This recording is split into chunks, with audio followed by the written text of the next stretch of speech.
99% beginner market में पैसा इसलिए खो देते हैं क्योंकि उन्हें पता ही नहीं होता है कि एग्जिट कहाँ करना है। आज के वीडियो में मैं बताने वाला हूँ टारगेट एंड स्टॉप लॉस का सीक्रेट। 99% बिगनर को पता ही नहीं होता है कि स्टॉप लॉस और टारगेट कहाँ रखना चाहिए ताकि आप वो सही एग्जिट ले सके। सभी बिगनर तो बहुत कोशिश करते हैं, बहुत ट्राई करते हैं सीखने का कि एंट्री कैसे ले, एंट्री परफेक्ट कैसे ले। वो एंट्री के पीछे भागते भागते उन्हें एग्जिट और स्टॉप लॉस टारगेट के बारे में भूल जाते हैं और वो एंट्री के पीछे भागते रह जाते हैं। हर बिगनर ट्रेडर एंट्री पे फोकस करता है, कैंडल्स, पैटर्न्स, इंडिकेटर्स सब तरह के बारे में समझता है, लेकिन वो एंट्री के पीछे भागते भागते वो भूल जाता है कि उसे एंट्री के अलावा एग्जिट पे भी फोकस करना चाहिए। अगर स्टॉप लॉस और टारगेट क्लियर नहीं होगा तो आप या तो लॉस करोगे या प्रॉफिट बुक ही नहीं कर पाओगे। इसलिए स्टॉप लॉस एंड टारगेट को समझना जरूरी है। स्टॉप लॉस क्या है? स्टॉप लॉस एक ऐसी टेक्निक है जो आपको लॉस से बचा सकता है। मतलब कि लॉस से ये तो कंफर्म है कि ट्रेडिंग में आपको लॉस तो होगा, लेकिन बड़े लॉस से आपको बचा सकता है। क्योंकि छोटे छोटे लॉस करना परफेक्ट होता है, लेकिन अगर आप ट्रेडिंग में बड़े बड़े लॉस कर रहे हो तो ये बहुत अच्छी चीज नहीं है।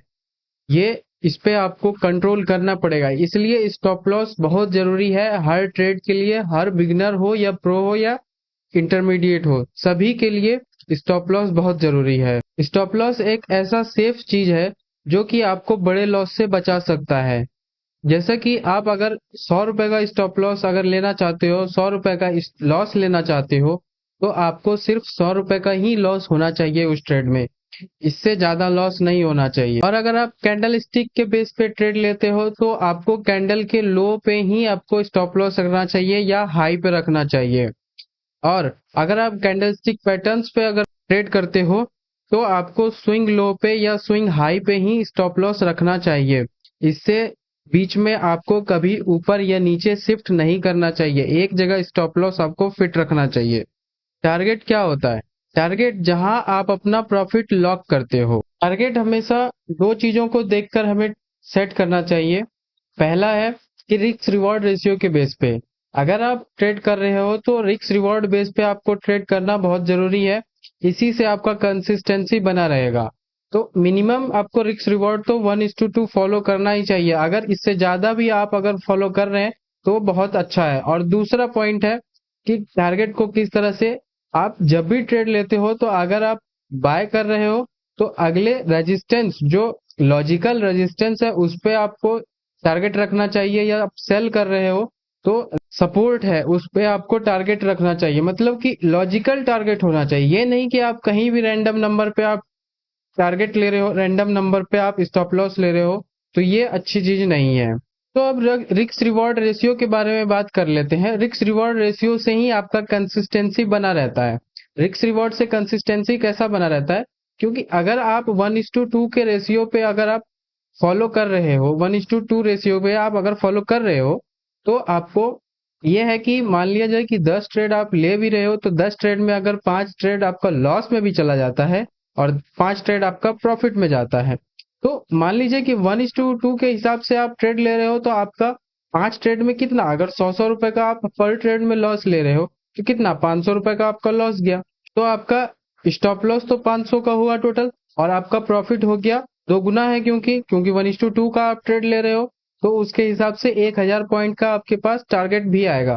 तो टोटल 1000 में से 500 अगर घट जाता है, घटा देते हैं, तो आपके पास फिर भी आपके नेट टू नेट 500 रुपए बचेगा।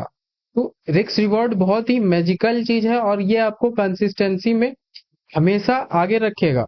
और कंसिस्टेंस रहना ही बहुत जरूरी है। अगर आपने बड़ा छोटा अगर ट्रेड में आप किसी तरह बड़े बड़े लॉस अगर लेना शुरू कर दिए, बड़े बड़े लॉस अगर जाना शुरू हो गया, तो आपका कंसिस्टेंसी वहीं बेकार हो जाएगा। आप कितना भी अच्छा ट्रेड परफेक्ट कर लीजिए, लेकिन अगर आप स्टॉप लॉस एंड टारगेट को परफेक्ट नहीं रखोगे तो वो आप कभी भी ट्रेडिंग के गेम में जीत नहीं पाओगे। अब गोल्डन रूल का बात कर लेते हैं। गोल्डन रूल क्या है कि आपको सबसे पहले ट्रेड एग्जीक्यूट करने से पहले आपका रिस्क डिफाइन होना चाहिए, रिस्क डिसाइड होना चाहिए कि आपका रिस्क कितना है। उसके बेस पे आप 1:2 1:3 के ट्रेड ले सकते हो, वहां पर आप टारगेट रख सकते हो, या फिर आपका जो लॉजिकल रेजिस्टेंस या सपोर्ट है वहां पर आप इजिली आप अपना टारगेट रख सकते हो, जहां पे आपको अगर स्टॉप लॉस एंड टारगेट का रिस्क रिवॉर्ड रेशियो जो है वो फिट नहीं बैठता है तो आपको वहां ट्रेड नहीं भी लेना चाहिए, क्योंकि मार्केट में हर बार ट्रेड लेना सही नहीं होता है।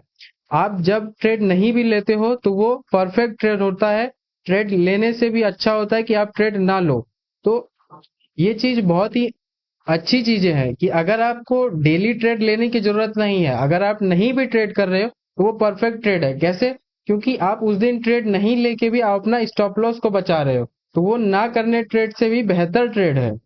और है कभी कभी आप स्टॉप लॉस एंड टारगेट को कभी भी अप साइड या डाउन साइड मूव करते रहते हो, ये गलती नहीं करना चाहिए। अगर आपने स्टॉप लॉस ढंग से एक जगह परफेक्ट लगा दिया और एक जगह टारगेट लगा दिया तो आपका वही स्टॉप लॉस एंड टारगेट होना चाहिए।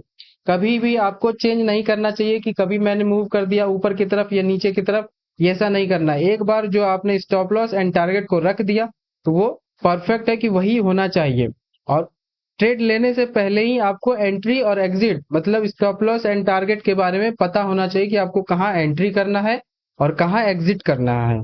एक प्रोफेशनल ट्रेडर का यही पहचान होता है कि वो रिस्क हमेशा एक लिमिट में लेता है, हमेशा बराबर रिस्क लेता है। लेकिन उसका अगर आप रिस्क को, अगर कोई भी प्रोफेशनल ट्रेडर रिस्क को अगर मेंटेन करता है, एकदम बराबर मेंटेन करता है, तो उसका प्रॉफिट जब आप राइड करोगे अच्छे से तो वो अनलिमिटेड प्रॉफिट बना सकते हो। लेकिन वही है कि रिस्क हमेशा कंट्रोल में रखना चाहिए।